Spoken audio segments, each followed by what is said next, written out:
Ladies and gentlemen, namaste, and I welcome all of you. I'm Dr. Vineet Gera from Gurukul Publishing, Hyderabad. Yet another episode of Hall of Fame, जहाँ पे हम आपकी मुलाकात कराते हैं हमारे नए नए ऑथर्स से, ताकि आपको उनकी किताबों के बारे में नई नई जानकारी मिल सके। और आज पॉडकास्ट के इसी क्रम को आगे बढ़ाते हुए आज हमारे साथ बनी हुई हैं शुभा जे शशिधर मैम। मैम, आपका बहुत बहुत स्वागत है आज के हमारे इस कार्यक्रम में। Thank you. ओके। तो मैम, बिफोर वी स्टार्ट सवालों का सिलसिला, तो सबसे पहले तो मैं चाहूँगा कि आप अपने बारे में थोड़ा सा बताएं और फिर हम सवाल जवाब का सिलसिला जो है शुरू करेंगे। ठीक है। पहले तो डॉक्टर गेरा को तहे दिल से धन्यवाद कि उन्होंने बहुत ही कीमती समय, आई अंडरस्टैंड आप एक वर्किंग प्रोफेशनल हैं और आप इतनी वंडरफुली इसको चला रहे हैं। You remain connected and you understand the importance की at different times you have to remain connected and do what you have promised, and I really appreciate you for that. And जहाँ तक मेरी जिंदगी का सवाल है, मैं एक बहुत ही मिडिल क्लास तमिल ब्राह्मण फैमिली की लड़की हूँ, और जिसका पालन पोषण हुआ मध्य प्रदेश ग्वालियर में। और मैं अपनी फैमिली की सबसे छोटी छोटी बेटी हूँ, और हिंदी भाषा का मुझे बड़ा शौक रहा है, क्योंकि मैं पली बड़ी मध्य प्रदेश में हूँ। स्पीकिंग मदर टंग जरूर मेरी तमिल है। तो मुझे याद है कि 8वीं क्लास तक तो मैंने हिंदी मीडियम से ही पढ़ाई की है, जहाँ मैथिली शरण गुप्त और महाकवि दिनकर को हम पढ़ते थे। और इंग्लिश का शायद मुझे एक सेंटेंस भी पूरा बोलना नहीं आता था। सेंटेंस तो छोड़िए, मेरे ख्याल से कुछ वर्ड्स होते होंगे जो बोलने आते होंगे। एंड मैं बहुत ही बोलना चाहिए कि बहुत खुश एटमॉस्फेयर में, बहुत प्रसन्नता के साथ हमारे पेरेंट्स हमें बड़ा कर रहे थे। मिडिल क्लास था तो एथिक्स वैल्यूज तो भर भर के थे। पैसों की हरदम जो है, ये बोला जाता था कि पैसा is not important, happiness is important. So वो एक माइंडसेट के साथ हम बड़े हुए। उसके बाद कॉलेज किया, पीजी किया।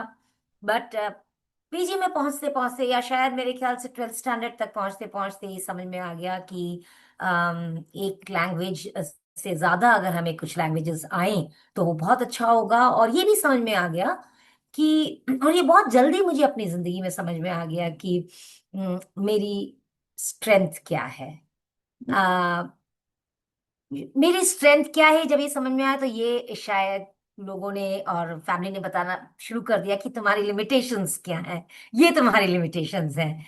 तो धीरे धीरे अपने स्ट्रेंथ और लिमिटेशंस के बीच की जिंदगी जिंदगी को आगे लेते हुए मेरे पेरेंट्स शिफ्ट हो गए चेन्नई। और उसके बाद मैंने एक मन में मेरे को, I think from my 19 year onwards, when I was doing my PG in English literature bye 20, I think, मैं चाहती थी कि मैं एक स्कूल खोलूं, चाहे छोटा स्कूल हो। पर मैं तब ये आशा नहीं थी कि स्कूल मेरा हो, बट मैं प्रिंसिपल रहूं, ये आशा मन में हरदम थी। तो करना तो टीचिंग ही था, मगर किस तरह से शुरुआत करनी है ये मैं कोशिश कर रही थी। और इतने में हम चेन्नई चले गए, शादी हो गई एक नामी ऑफिसर के साथ में। तो एक बहुत बड़ा प्लेटफॉर्म मिल गया कि आप वो कर सकती हैं जो आप चाहती थी, जो कि है एजुकेशन फील्ड। क्योंकि उससे ज्यादा उन दिनों में आर्मी ऑफिसर्स की वाइफ को ज्यादा आई थिंक और प्रोफेशन को फॉलो करने का टाइम भी नहीं मिलता था, और सिटीज, ऐसे सिटीज में भी हम नहीं होते थे। Anyway, to cut the story short, from after my PG, shifted to Chennai, married an army officer, and my journey into a beautiful olive green life started.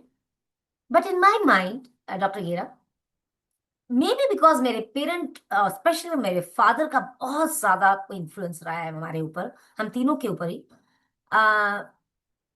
Mental independence के ऊपर उन्होंने बहुत बात की है। इमोशनल मदर ने सिखाया emotional investment के ऊपर, तो फादर ने mental independence and mental strength के बारे में सिखाया। तो बस चलती रही जिंदगी, और कारवां बनता चला गया। प्रिंसिपल हो गए, स्कूल चलाया, और बड़ी शिद्दत के साथ स्कूल को चलाया, बहुत प्यार से चलाया स्कूल को। और फिर एक दिन आया कि डिसाइड किया कि I have done now more than what I needed to do, or rather, I need to do something else. So I still remember that in 21 October, I decided that although I had a few more years to go, I decided no, now I'm going to stop working and I need to rework on myself. So I just quit and started. I sat at home and I planned my third innings. क्या बात है, बहुत बढ़िया बहुत बढ़िया। In fact ये जितने values हैं, कल्चर हैं, जो एथिक्स की आपने बात करी है, ये आपकी किताब में भी, आपके लेखन में दिखाई देता है, झलकता है। चलिए जी, अब बातचीत की दिशा को मोड़ते हैं किताब की तरफ। तो कैसे आपके जहन में आया कि आपको ये किताब लिखनी चाहिए? एक बार किताब दिखा भी दीजिए, my tool Sure. Kit for life, जो आपकी किताब है, अमेजॉन नंबर 1 बेस्ट सेलर भी रही है। और बहुत सारी बड़ी बड़ी बातें नहीं हैं इसमें, छोटी छोटी बातें हैं, लेकिन बहुत इंपॉर्टेंट बातें हैं। सो मेरा हमेशा ये सौभाग्य होता है, बीइंग अ पब्लिशर, मुझे सबसे पहले पढ़ने को मिलती है। तो मुझे बहुत अच्छा लगा, बहुत एंजॉय किया मैंने। तो हमारे व्यूअर्स को बताइए कि कब आपके जहन में आया कि ये पर्टिकुलर किताब अब आपको लिखनी चाहिए। जैसे आप कहीं मैंने पढ़ा है शायद आपसे बात करते हुए कि everyone has a, everyone has a child inside and you have to keep the child alive. In the same manner, everyone has an author inside. Either you kill the author because you don't play with the words in your mind, or you keep the author alive because you keep having a dialogue inside your head. So I think I let the author be alive throughout these many years, so that एक दिन वो jump करके बाहर आके बोलेंगे कि अब मुझे बाहर निकालिए आप।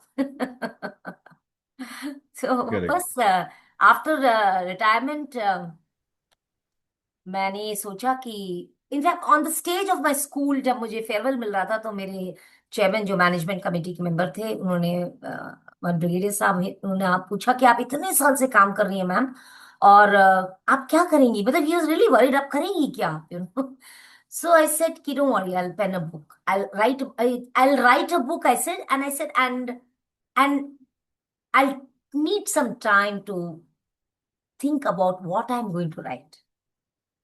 तो 3 साल लगे उसके बारे में सोचने में। करेक्ट। कौन सा ऐसा मोमेंट था, कभी कभी क्या होता है ना, ट्रिगर मोमेंट्स जिनको हम बोलते हैं, तो कौन सा ऐसा ट्रिगर था जहां पे आपको लगा कि हाँ, अब ये एक ऐसी टूल किट मेरे पास है जो मेरे को लोगों से कम्युनिकेट करना है किताब की शक्ल में?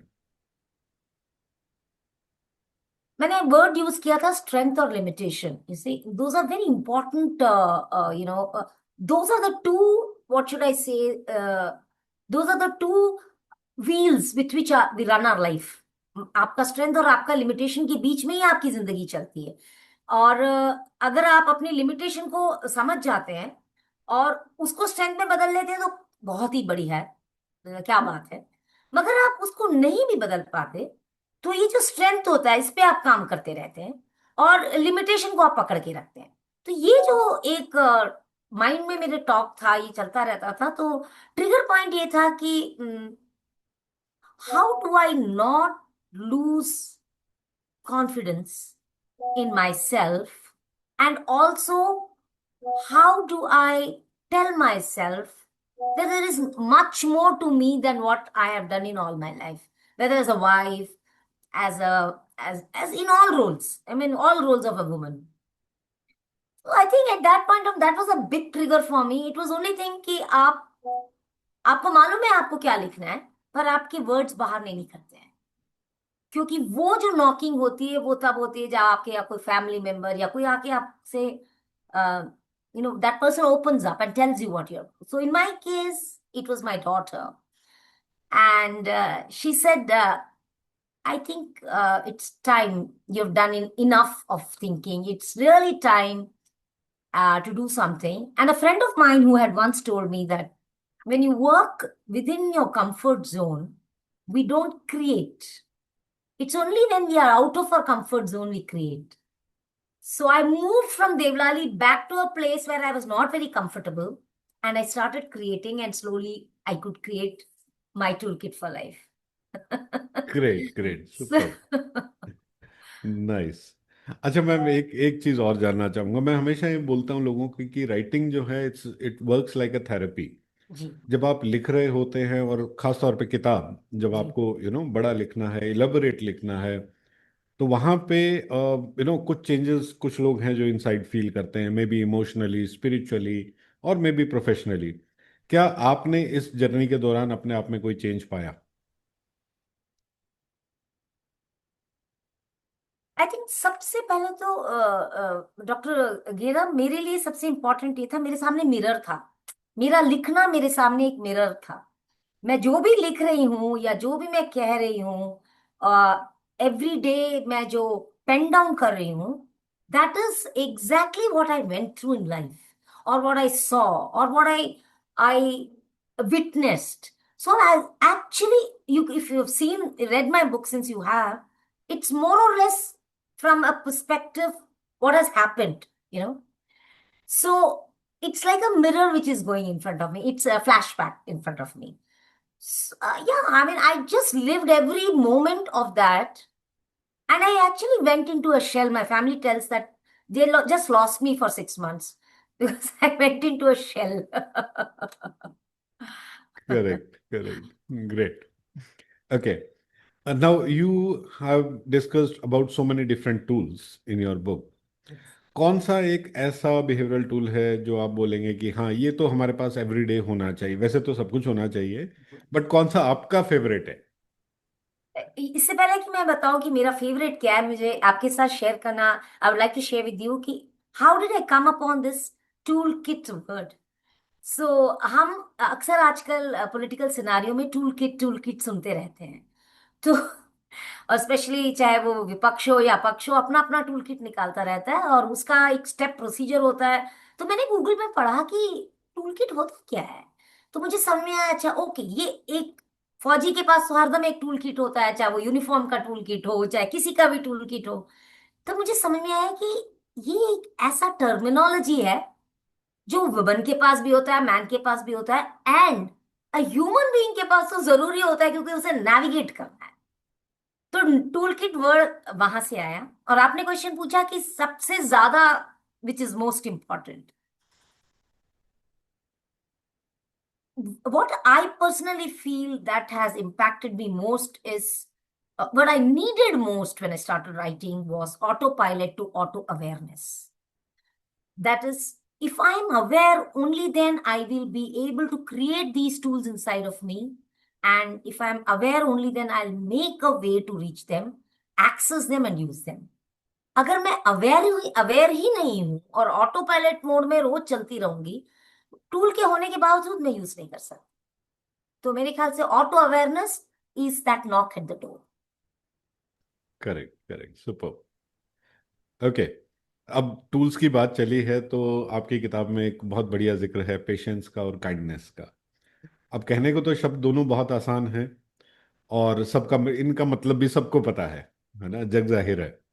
लेकिन प्रैक्टिस जब करते हैं, वहां पे चैलेंज है पेशेंस के लिए, है ना, काइंडनेस के लिए।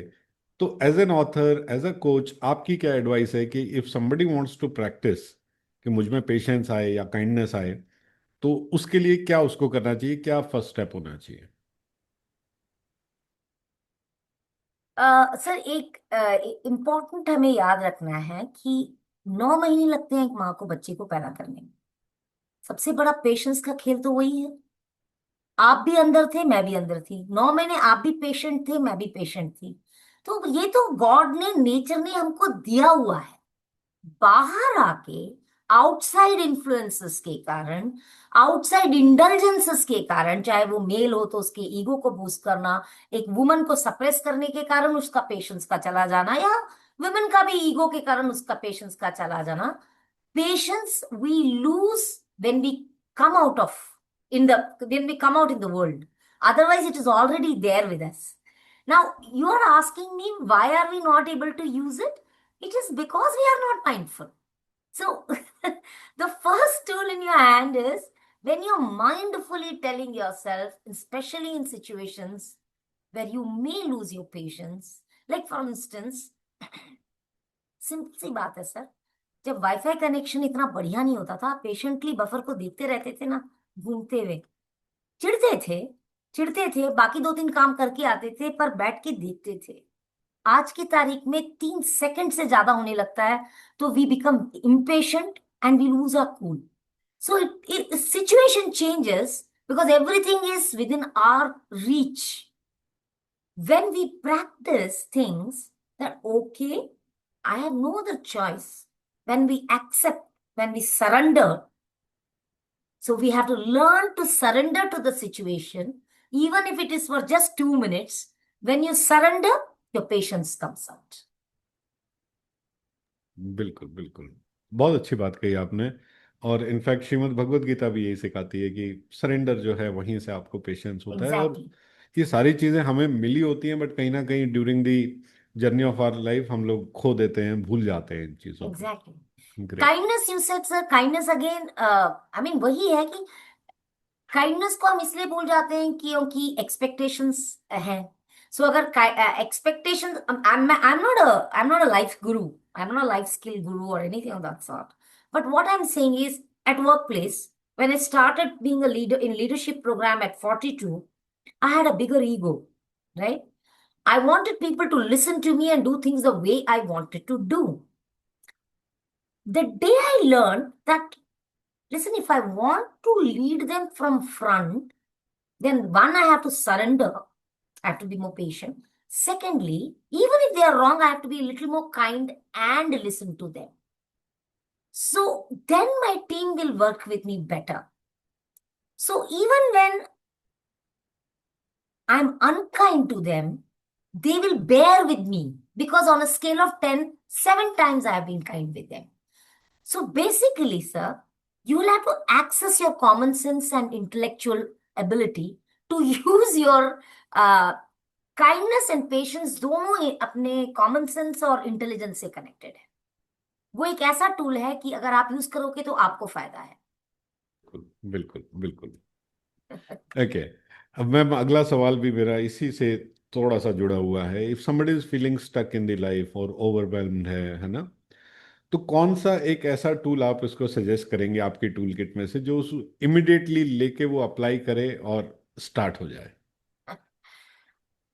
सबसे इंपॉर्टेंट तो वही है सर कि आप पहले ब्रीदिंग कर ले, कि आप स्टक हैं तो पैर, जहां जहां गाड़ी रुक गई, just give me a minute, जहां गाड़ी रुक गई, ब्रेक्स लग गए, तो अपने ब्रीदिंग को ऑब्जर्व करने लगे।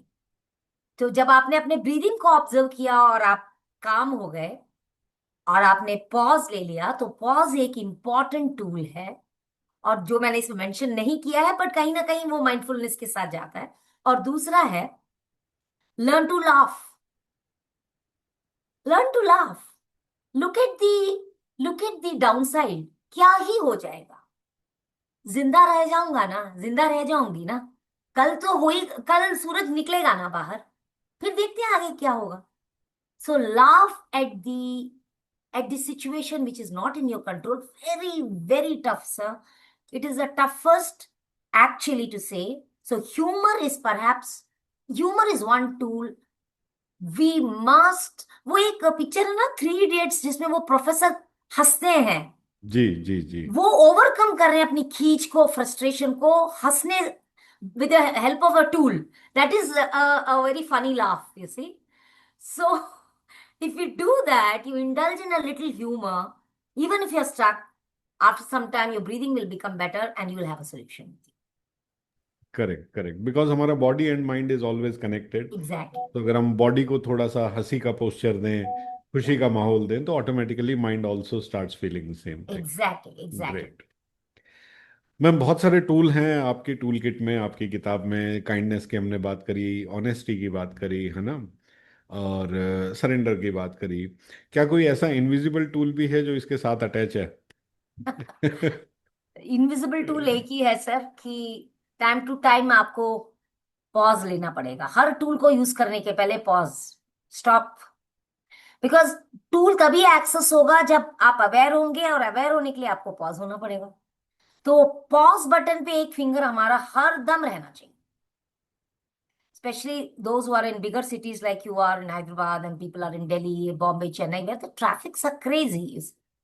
and road rage and other things. इन सब चीजों में we just snap, and when we snap we take wrong decisions. So instead of a finger on snap button, it should be on pause button. बहुत अच्छी बात कही आपने, because pause जब हम करते हैं, वंस अगेन ये कहीं ना कहीं माइंडफुलनेस से ही जुड़ा हुआ है, बिल्कुल। जहाँ पे आपकी अवेयरनेस जो है वापस आके कंसंट्रेट होती है and you start working. Okay. अब हम अपने इंटरव्यू के लास्ट चरण पे हैं, तो यहाँ पे जानना चाहूँगा कि आपकी रियल लाइफ में से कोई ऐसा एग्जांपल जहाँ पे आपने इस टूल किट से फटाक से कोई टूल निकाला हम्म। एंड यू सॉल्व सम और द अदर प्रॉब्लम। क्या कभी ऐसा हुआ? Of course, I mean, I have learned a lot of lessons from I've mentioned it in the book, and I'll pitch for my book is that go and buy my book from Amazon, My Toolkit for Life, शुभाजी Shashidhar. बहुत सारे ऐसे situations हैं, but एक tool के बारे में जिसमें मैंने एक्चुअली बात नहीं की है इसके बारे में, और वो मुझे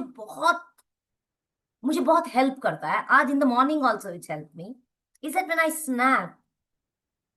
I snap and I pause and I say sorry, I apologize for my not so good behavior, and I really mean it from the heart. Like I say, yeah, I went wrong and I accept. That helps us tremendously. And there is one more which I would like to share with you, is that which I am practicing at this stage of my life is emotional composting, which I have written. कि मैं जो भी emotional turmoil हो रहा है मेरे साथ, उसको पहले फेस करूं, क्योंकि मेरे सारे रिएक्शंस उस इमोशनल टर्मोइल के कारण ही हो।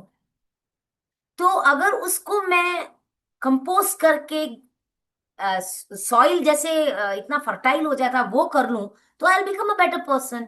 सो for that, again go to the auto awareness mode, watch yourself, and all use keep using all the tools. Correct, correct, correct. बहुत बढ़िया, बहुत बढ़िया। और मैम, अब जाते जाते आपका कोई संदेश हमारे सुनने वालों के लिए, देखने वालों के लिए, बिकॉज बहुत नया एक टॉपिक है जिसमें आपने बड़ा क्रिस्पी से तरीके से आपने इन 10 टूल्स को दिया है, तो क्या कहना चाहेंगे हमारे दर्शकों से? पहले तो मैं यही कहूंगी कि अमेजोन में जाइए please and access this book, है ना। एंड या definitely go buy, read, leave a review, tell me how I can better my next book, I am all at your disposal. Secondly, whatever is there in this book is all, it's like, when you bake a cake, you have to bake it to know whether you know or not, whether you know baking or not.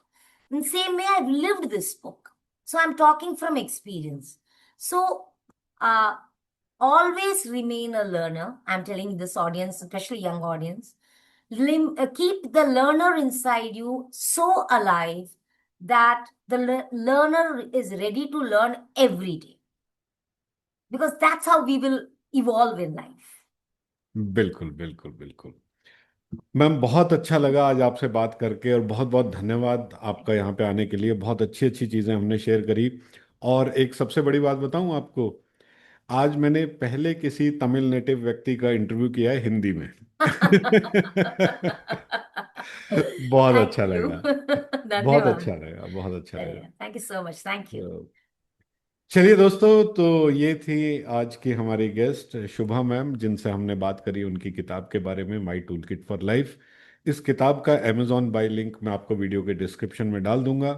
अगर आप इस video को देख रहे हैं YouTube पे, तो channel को सब्सक्राइब जरूर कर लीजिएगा, ताकि इसी तरह के इंटरेस्टिंग वीडियोस आपको मिलते रहें। और अगर आप इसे देख रहे हैं फेसबुक पे, तो पेज को लाइक जरूर करके जाइएगा।